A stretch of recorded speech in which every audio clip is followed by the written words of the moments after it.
मनुष्य जब शरीर से और मन से स्वस्थ है तो उस देश को कोई ताकत दुनिया की हिला नहीं सकती है, उसके सामने खड़ी नहीं हो सकती। और वो दुनिया पे एक तरह से बौद्धिक और उस रूप से कब्जा 2 लाख से ज़्यादा शिक्षक के पोस्ट प्राइमरी में यहाँ खाली हैं, यूनिवर्सिटियों में खाली हैं, डिग्री कॉलेज में खाली हैं। साथियों नमस्कार, मैं हूं सत्यानंद स्वामी और आप देख रहे हैं सत्या एक्सप्रेस। बहुजन समाज पार्टी की सुप्रीमो बहन कुमारी मायावती लगातार सियासी चाल चलना शुरू कर दी हैं और लास्ट में प्रत्याशी की घोषणा जैसे जैसे कर रही हैं, धीरे धीरे विरोधी दलों की पसीने छूटना शुरू हो गए हैं। साथ ही अगर गाजीपुर ज़िले की बात करें, जब से गाजीपुर ज़िले में बसपा ने प्रत्याशियों की घोषणा की है तब से समाजवादी पार्टी सहित बीजेपी में हलचल मची हुई है। हमारे साथ मौजूद है डॉक्टर उमेश सिंह जी। हम सीधे बातचीत करेंगे और जानने का प्रयास करेंगे कि आज का जो माहौल है, बहन जी ने जिस तरह से प्रत्याशी बनाया है, इनके सामने दो धुरंधरों का क्या होगा। बहुत बहुत स्वागत है। धन्यवाद आपका। डॉक्टर साहब, आपसे जानना चाहेंगे कि देश किससे चलेगा, संविधान से या एक मनुस्मृति का नाम आ रहा है? नहीं, ये तो भ्रम होगा लोगों को। ये कुंठित मानसिकता किसी की दबी हो सकती है, लेकिन इस देश की व्यापकता में इस देश का संविधान दुनिया का सबसे बढ़िया संविधान है। इस देश के संविधान को बनाने में दुनिया के पूरे संविधान को पढ़ा गया है और जो उसमें से अच्छी चीज़ें हैं उसका निचोड़ इस देश का संविधान है।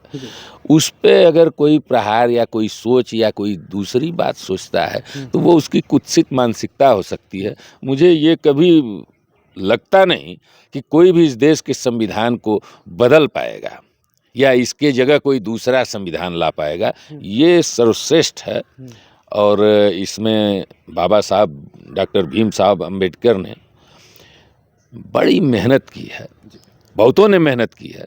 ड्राफ्टिंग कमेटी थी, बड़ी थी, उनके चेयरमैन थे, औरों ने भी मेहनत की है।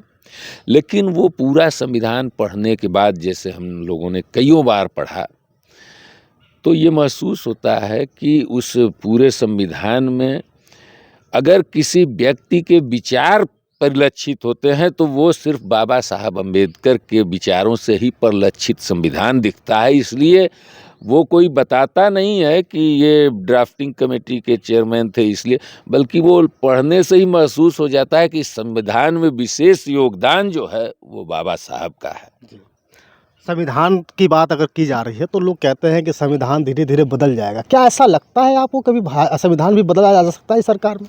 संशोधन हो सकते हैं, लेकिन आपने जो बात कही कि इसकी जगह मनुस्मृति आ जाएगी, वो अफवाह हो सकती है या कुंठित मानसिकता कुछों की हो सकती है। तो ये देश तो व्यापक हितों में सोचता है बड़ा। यहाँ अब धीरे धीरे लोग डाइवर्सिटी को एक्सेप्ट करने लगे हैं और हमारा प्रयास ये है कि हम सबको साथ लेके, देखिए डाइवर्सिटी ही इस देश के विकास के लिए मूल मंत्र है। जेंडर की डाइवर्सिटी हमने एक्सेप्ट कर ली है।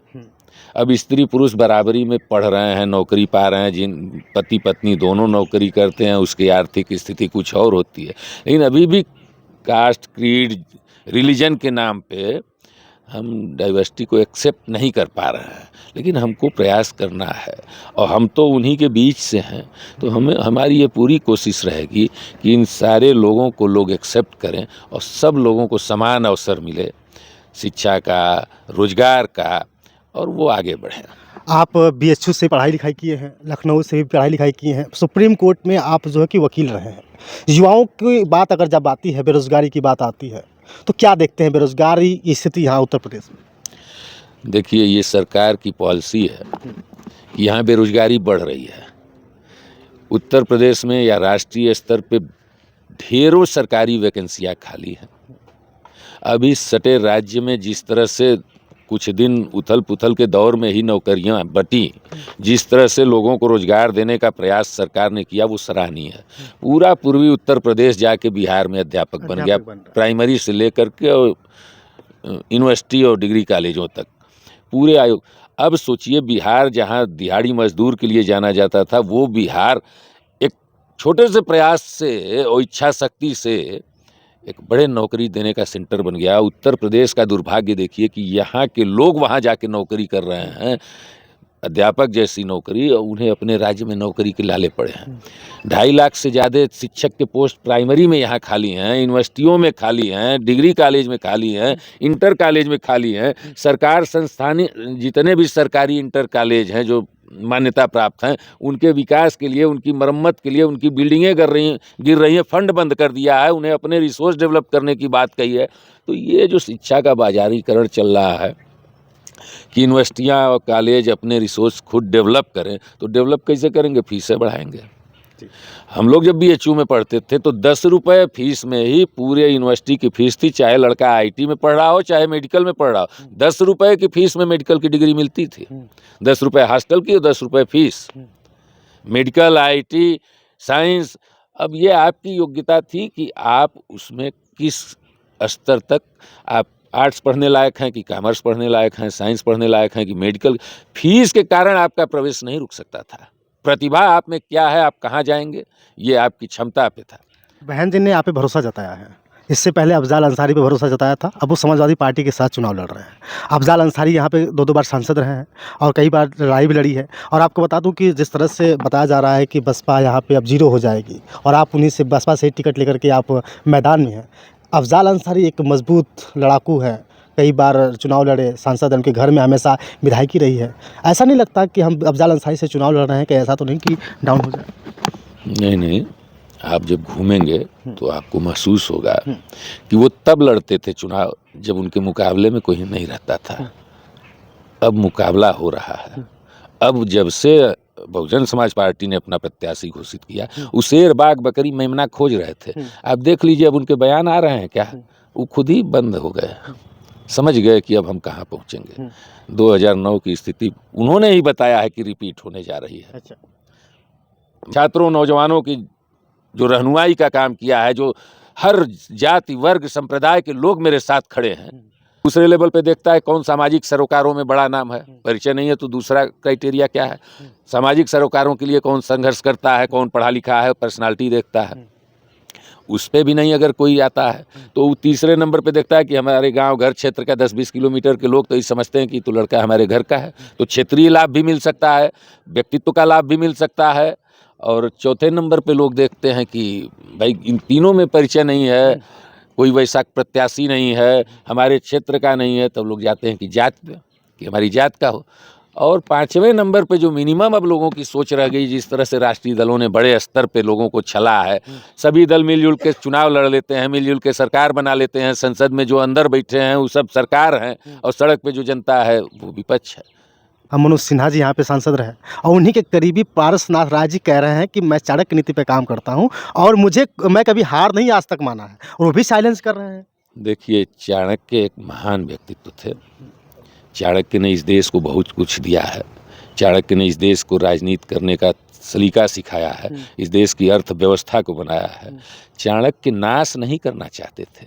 ये जो नेगेटिव सेंस उनका है, ये उनको लगता है कि चाणक्य नष्ट विध्वंसक के रूप में जाने जाते हैं। इनके मन में ये भाव आ गया कि हम नंद वंश का नाश करेंगे, पिछड़ों दलितों को रहने नहीं देंगे, हम उस खानदान से हैं, उस परंपरा के। चाणक्य का योगदान है, उस पे चलिए ना। हर आदमी में अच्छाई बुराई होती है, हम उसके अच्छे कर्मों को लेके चलें, उसके बुरे कर्मों को उसके साथ छोड़ दें। लेकिन जो नकारात्मक मानसिकता के लोग होते हैं उनके बुरे कर्मों को लेके चल देते हैं, अच्छाई छोड़ देते हैं। तो बस यही डिफरेंस है। चाणक्य हमारे विप्रिय हैं, उनके विप्रिय हैं, हम उन्हें सकारात्मक पक्ष में जो बातें हैं उसको लेके चलते हैं और उनके विध्वंस की नीति को लेके चलते हैं। तो वो उन्हें मुबारक। मैं प्रभु से प्रार्थना करूंगा कि मुझे अपने सोच पे आगे बढ़ने के लिए साहस दे, धैर्य। शरीर से और मन से स्वस्थ है तो उस देश को कोई ताकत दुनिया की हिला नहीं सकती है, उसके सामने खड़ी नहीं हो सकती। और वो दुनिया पे एक तरह से बौद्धिक और उस रूप से कब्जा रहेगा भारत का। और भारत की सरकारें इन दो बुनियादी समस्याओं से अलग, राशन बांट के कुछ किसानों की सम्मान निधि मतलब 500 रुपया महीना सम्मान है किसानों का, भाई बा पकौड़ा बेच लो रोजगार है। अरे भाई, जब ये सोच रहेगी तो आपकी सोच मुबारक, मुझे कोई उस पर कहना नहीं है। लेकिन मेरा ये मानना है कि मनुष्य को दो तरह से मजबूत करने, एक तो वो शैक्षिक रूप से मजबूत हो और दूसरे मानसिक रूप से, आर्थिक रूप से। ताकि उस देश के विकास में उसका योगदान हो सके। रोजगार की भी हमने बात करी है। हाँ, तो रोजगार जो है कि रोजगार का मतलब क्या सरकारी नौकरी ही रोजगार कह ली जाती है या अलग तरह की जो नहीं रोजगार नहीं, है? इंटरप्रेन्योरशिप भी शिक्षा के उसमें आना चाहिए। हम लोगों को इस ढंग से इंटरप्रेन्योर करें कि वो जिसकी देखिए डिफरेंट टाइप के लोग हैं। बहुत से आप सुनते होंगे कि मिस्त्री, गांव में रहने वाले लोग कई तरह के आविष्कार कर दे रहे हैं। इंजीनियर बनने की प्रतिभा उसमें है। इस देश की शिक्षा व्यवस्था जो है, इस देश के सबसे टॉप इंस्टीट्यूट IIT में भी जो कोर्स में पढ़ाया जाता है 10% भी उसका एप्लीकेशन प्रैक्टिकल में, व्यवहार में, आगे के जीवन में, इंजीनियरिंग में नहीं है। तो ये 90% फिजूल की चीज़ें क्यों पढ़ाते हो भाई? महामना ने जब हिंदू विश्वविद्यालय की स्थापना की थी और वहाँ जब इंजीनियरिंग कॉलेज खुला था तो वहाँ सिन्नी पंखा जो आज देख रहे हैं, पहले बनारस के काले पंखे के नाम से मशहूर था। उसकी शिक्षा, उसकी ट्रेनिंग बनारस हिंदू यूनिवर्सिटी के इंस्टीट्यूट ऑफ टेक्नोलॉजी में दी जाती थी। आसपास के लोगों को बुला के शिक्षा दी जाती थी। वो ट्रेंड होते थे, उनको डिप्लोमा दिया जाता था। मजदूर, गांव के किसान, ऐसे जो 10-20 वो इंजीनियर बनते थे। आज आप कंपटीशन से, जिनमें क्षमता थी, जिनकी इच्छा थी, जिनकी रुचि थी, रुचि अनुसार कार्य सबको मिले, ये रोजगार है। बीजेपी कहती है कि कौशल विकास योजना हम भी चलाते हैं। नहीं, वो तो उनकी कागजी कार्रवाई है। वो तो चपरासी के लिए भी बड़े तरह के परीक्षाएं लेते हैं। उनकी सोच देखिए, भारतीय जनता पार्टी की जो मुख्य सोच है वो ये है कि वो जब सत्ता में आते हैं तो ये समझते हैं कि हम शासक हैं, राजा हैं। जो सरकारी कर्मचारी हैं उनको वो अपने कारिंदे समझते हैं, ये हमारे काम करने वाले लोग हैं हमारे, और बाकी तो उनकी रियाया है। महिलाएं, यह सोच ही खतरनाक है। और उनको सबसे ज़्यादा कष्ट अपने कारिंदों से रहता है कि तनख्वाह लेते हैं और अपना काम नहीं करते। इसलिए सबसे कम कारिंदों की संख्या करने के लिए भारतीय जनता पार्टी हमेशा से प्रयासरत रहती है और याया को कुछ देती रहती है कि खुश रहें, गरीब रहें, और इतने के लिए लड़ते। दो परीक्षाएं बड़ी शानदार हैं मेरी निगाह में, इंट्रेंस एक और एक एनुअल परीक्षा। वो व्यवस्था शानदार है, पता भी चलता है। इसे चाहे IAS PCS कोई परीक्षा हो, इस देश में IIT के जो एग्ज़ाम होते हैं, उसके जो पेपर बनते हैं, उसकी जो मार्किंग होती है, उसके जैसे अभी 500 नंबर का इस साल IIT का पेपर रहेगा, अगले साल 540 का हो जाएगा, कभी 400 का हो जाएगा, कभी 20 सवाल पूछेगा, कभी 25 पूछ देगा। मतलब कोई पेपर गेस नहीं कर सकता कि किस ढंग का आएगा। आपको अगर पूरे विषय का गहनता से जानकारी है तो आप वो परीक्षा उत्तीर्ण करेंगे। जातिवादी विचारधारा को लेकर के बताया जाता है कि गाजीपुर की राजनीति ही नहीं बल्कि उत्तर प्रदेश की राजनीति में जातिवादी राजनीति ज़्यादा होती है। आप ठाकुर समाज से आते हैं, राजपूत हैं, दलित वोटर बैंक आपकी तरफ कितना परसेंटेज मिलेगा? देखिए, दलित भी, मुसलमान भी आगे हैं। देखिए, हम तो जो जिस पार्टी से हैं उसका काडर सर्वहारा वर्ग ही है, और मैं ये मानता हूँ कि हमेशा चुनाव जाति से ही नहीं होते हैं।